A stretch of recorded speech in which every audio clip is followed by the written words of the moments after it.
Russian army is successfully developing its offensive in different directions, surprising the armed forces of Ukraine with new assaults.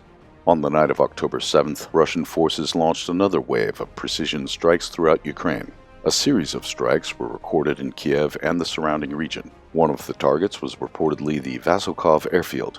The notorious Starokonstantinov military airfield in the Kelminsk region also came under attack. Russian Kinzhal hypersonic missiles reportedly struck some precious targets there. Some industrial facilities came under missile attack in the city of Pavlograd in the Dnipropetrovsk region. A large fire broke out in the area. Another large fire broke out at the destroyed fuel depot in the Sumy region. More strikes were recorded throughout the country, including in Poltava, Cherkasy, Cherniv, Dnipropetrovsk, as well as in the war-torn eastern and southern regions.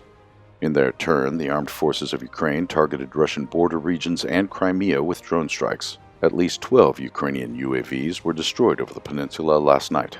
As a result of the attack, 2 fuel barrels caught fire at a fuel depot in the town of Fedosia.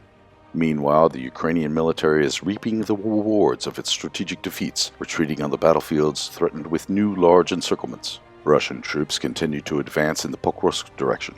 One of the main Ukrainian strongholds of Selivdova was taken in a pincer strike. To the north, the Russian military confirmed full control of Gorodovka. On the southern flank, the full control of Zelane Vetolere. Russians also took control of Tesokrina and are currently completing the mop-up operations, advancing to the west.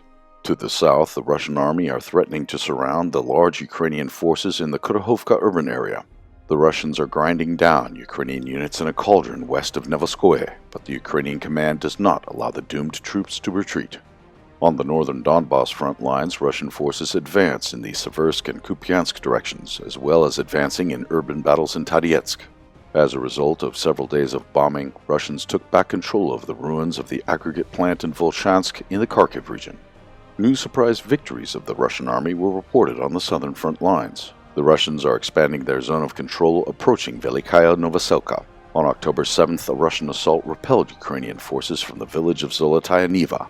In the Zaporizhzhia region, battles resumed in the town of Kamenskoye, located on the bank of the Kavaskoye water reservoir only 25 kilometers south of the city of Zaporizhzhia. After months of positional battles, Ukrainian forces attempted an assault but failed. The Russians launched a counterattack, crossed the local dam, and gained a foothold, threatening the Ukrainian garrison with a further advance on its northern flank.